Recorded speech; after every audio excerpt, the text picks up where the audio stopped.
Bien, 9 de la mañana con 21 minutos. Luego de la tragedia minera en la que murieron desgraciadamente 6 trabajadores en el Teniente, expertos aseguran que este episodio pone voz de alerta ante lo que seguirá sucediendo cuando siga avanzando la explotación. Recordemos que el Teniente está en una fase de ampliación muy importante, sobre todo tratando de asegurar el nivel de producción de cobre en Chile por 50 años más.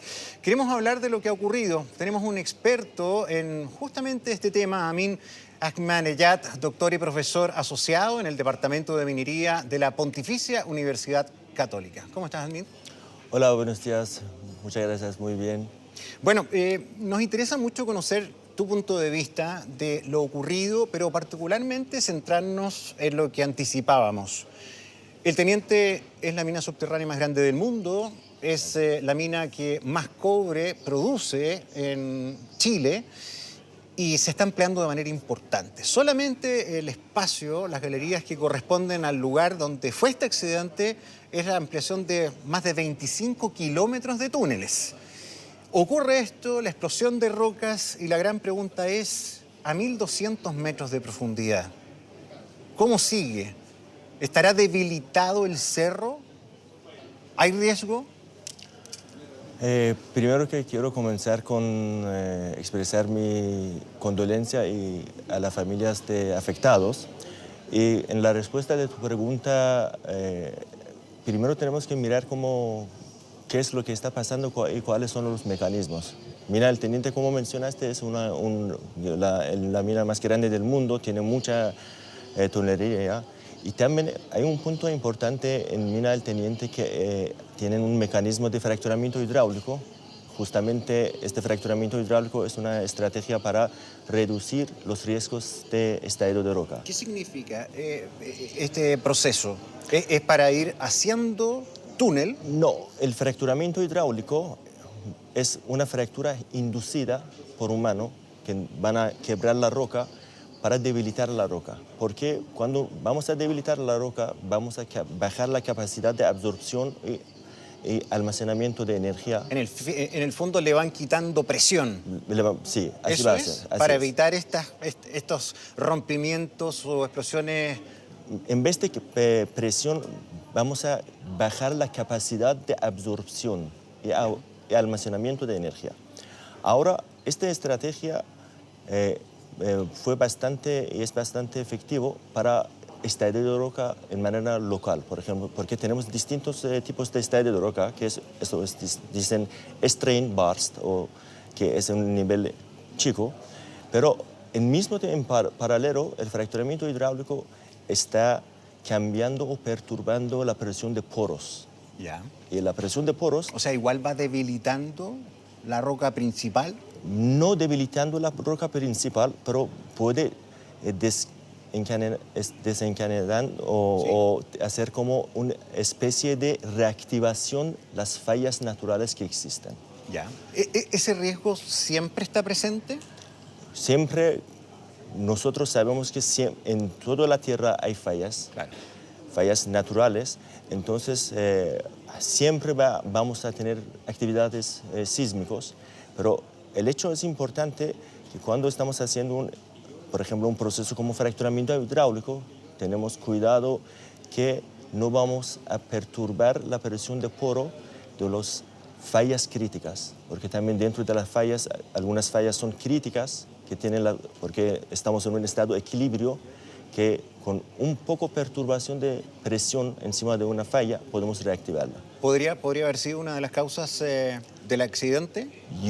Yo pienso, una teoría es justamente causa de fracturamiento hidráulico, porque el Teniente hace fracturamiento hidráulico en manera masiva. Entonces, ¿El fracturamiento hidráulico es la inyección de agua? Inyección de agua con alta presión que llega hasta 35 megapascal para romper la roca. Entonces estamos inyectando alta cantidad de agua. Esta agua entonces penetra en la roca, que en manera normal jamás puede penetrar porque es 35 megapascal, es mucha presión, y puede haber ocurrido que estos fracturamientos hidráulicos comunicaron con algunas fallas naturales, que estas fallas naturales están en contacto con las fallas en escala grande, porque eso puede hacer la sismicidad inducida en gran escala. Y lo que pasó, por ejemplo, con un sismo con grado 4 hasta 5, eso significa que tiene que haber ocurrido o reactivado una falla de gran escala. No una falla solo local, por ejemplo, de 100 metros o 200 metros. No, falla. Eso ratifica que la primera tesis que se dio como explicación por parte de Codelco no está en torno a un origen de sismicidad tectónica, sino que podría haber sido inducido a raíz de estos procesos como la penetración hidráulica de la roca. Mira, ambos hipótesis están válidos hasta que haya más datos para detectar cuál, pero perfectamente se puede reactivar fallas en corteza, en profundidad de corteza de, por ejemplo, 10 kilómetros, 20 kilómetros, con operación de fracturamiento hidráulico. Hay muchos trabajadores y testigos que dicen que hace rato estaban notificando a sus superiores que el cerro estaba crujiendo, que había mucho movimiento, que detectaban inestabilidad.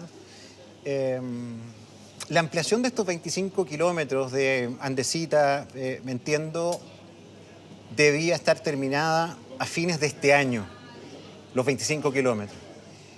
Y algunos ven en una de las causas la presión acelerada por terminar en los plazos y que se habrían intensificado, ¿verdad?, las operaciones de manera de potencialmente haber debilitado más la roca. Mira, esto es una hipótesis. Hipótesis. Como mencioné, estamos hablando sobre un sismo de grado 4 o 5. Este sismo es mucha energía. Por ejemplo, nosotros, un sismo de 4 o 5, solo a nosotros le da una sensación. Pero claro, si el centro está cerca, por ejemplo, en caso de lo que ocurrió, el epicentro del falla, el sismo es en 10 kilómetros, pero el epicentro es como 500, 600 metros de la galería.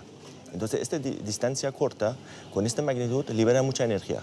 Aunque todas las minas están usando una calidad de material de primera calidad, una fortificación muy sólida, pero esta enorme energía puede destruir cualquier tipo de fortificación. Eso, a otra parte, yo no, por mi experiencia, yo no he visto que perturbaciones de galerías o, por ejemplo, sismicidad por cave puede gatear un sismo con tanta magnitud. Estamos hablando sobre mucha energía. Eso es lo que llama la atención, que hay una sismicidad o movimiento siempre asociado a las faenas, ¿no?, como la que tú has descrito. Pero eso, que hay una red de sismógrafos dentro de la mina, varía entre 1 grado hasta 2 grados. Ese es el orden. La gran duda aquí es si esto se produjo por estos procedimientos, cómo llegó a 4,2 o a 5 grados. Si es que no fue la placa tectónica, digamos, un sismo relacionado a la operación.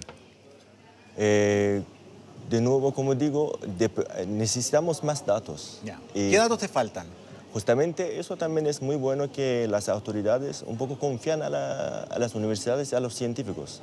Nosotros, yo creo que somos únicos que nos gusta enfrentar con desafíos con una mirada insesgada, sin intereses como capital.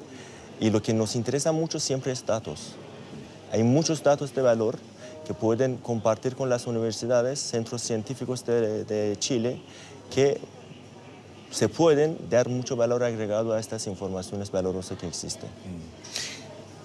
¿Tú conoces estos procesos y estos lugares? ¿Tú conoces el teniente? Sí. ¿Conoces el teniente? A lo mejor mi pregunta es muy básica, pero desconozco la naturaleza de este tipo de ampliaciones. Pero cuando nosotros hemos visto la construcción del metro subterráneo o la construcción de túneles por cerros que son muy rocosos, lo que vemos es no tan solo el uso de explosivos, sino que en buena medida las denominadas tuneleras, que son estas máquinas gigantes cilíndricas que son como una gran perforadora que tiene casi el diámetro del túnel y que avanzan. ¿No se ocupan tuneleras en la construcción, valga la redundancia, de los túneles de una mina? Mira, en minería no es común usar esta tunelería, aunque Codelco está preparando con una empresa japonesa una tunelería más chico, más flexible, porque estas tunelerías no tienen flexibilidad. En general, si pueden como que googlear todo, estas tunelerías hacen una tunelería como directa, muy recta. Entonces no tienen flexibilidad, que en una mina es como muchas galerías con distanciamiento corto y necesitan doblar, por ejemplo, 90 grados. Y eso no puede hacer una tunelería como convencional. Esa es la razón. Te lo preguntaba porque a lo mejor la utilización de ese tipo de herramientas podría disminuir la necesidad de explosivos a tanta profundidad con los riesgos que hemos visto, ¿no? Sí, pero el hecho de usar tunelería no significa que vamos a bajar el riesgo de, por ejemplo, estallido de roca. Sí. Justamente los chinos usan mucho tunelería para el desarrollo de los túneles hídricos para generar energía eléctrica. Pero de hecho hay muchos estudios que cuando están usando tunelería, como este TBM, que se dicen tuneleras, hay mucha más estallido de roca. ¿Más estallidos? Estallido de roca, sí. ¿Por qué? Por el mecanismo de liberación de energía es una manera más continua. La perforación por tonelera es más eficiente con una velocidad mayor. Eso significa que estamos liberando más energía en un tiempo más corto. Y no aplaca como la inyección hidráulica a gran presión que va descomprimiendo de alguna manera las rocas, ¿no? Justamente nosotros, ¿qué es lo que hacemos con excavación? Con excavación nosotros estamos bajando la capa. Por ejemplo, imaginamos que un macizo rocoso está compuesto de 100 personas. Excavación significa que estas 100 personas están bajo de presión, por ejemplo, bajo de un peso. Ahora con excavación lo que nosotros estamos haciendo, cada vez estamos sacando unas personas. Entonces, el peso es fijo. La cantidad de personas estamos bajando, significa que estamos aumentando la carga por persona. Entonces nosotros cuando estamos excavando, en una manera estamos aumentando la densidad de energía. Y la roca tiene una capacidad determinada dependiendo del tipo de roca. Y cuando estamos excavando en manera rápida, masiva, producción masiva, eso significa que estamos perturbando en una manera más rápida, más masiva, y la roca no tiene suficiente tiempo para relajarse y acomodarse. Entonces puede dar respuestas como repentinas, como por ejemplo esta de roca. O sea, el riesgo siempre va a estar. El riesgo siempre va a estar, pero se puede estimarlo, se puede mitigarlo. ¿Se puede anticipar? Se puede anticipar. ¿Y por qué en este caso no se pudo? No sé, no tengo tanto conocimiento. Perdona, ¿qué maneras hay de anticiparlo? Mira, yo hablo como un científico. Por ejemplo, para mí, cuando ocurre, por ejemplo, un evento sísmico, lo que yo busco son, por ejemplo, datos de desarrollo. ¿Cuál es el plan de desarrollo? Porque las minas, el teniente está compuesto de varias minas. Sí. Entonces, estas minas también van a empezar a comunicar. Y eso también es una alarma. Así que se empiezan a conectar. Conectar. O no necesariamente las excavaciones se van a conectar. El campo inducido de estrés puede comunicar. Y cuando empieza a comunicar, aunque hay distancia entre las excavaciones, la comunicación empieza a comenzar. Y cuando esta comunicación empieza, eso puede generar muchas dificultades y complejidad. Aumenta el nivel de estrés en manera mucho más severa. Es importante considerar eso y también las palabras de, no sé si conociste a Andrés Sugarret, que fue gerente en Codelco y ayer en una entrevista en Cooperativa dijo, esta es una voz de alerta en momentos en que esto se está ampliando. O sea, hay preocupación también dentro de incluso personas que han tenido un rol relevante en la cuprera estatal de lo que ha pasado. Así que además de investigar lo más importante que es la causa del accidente y la muerte de estos trabajadores, también debe ser una luz roja o una luz amarilla al menos para ver cómo sigue todo este proceso. Tal cual, estoy de acuerdo totalmente y para mí este problema, aparte del tema de político, tema de lo que todo es un tema científico. Y los científicos, yo creo que sería bueno que las autoridades, el gobierno, las mineras confíen a los científicos y comparten los datos o participan a las universidades y científicos estar dentro de este proceso, porque yo creo que pueden dar muchos valores agregados y muchos conocimientos, porque no son tan complejos, son científicos, son ciencias, base de ciencias básicas, de geología estructural, de geofísica, de geomecánica, y pueden evitar consecuencias bien severas. De todas maneras, muchas gracias por venir esta mañana. Muchas gracias por la invitación. Buenos días.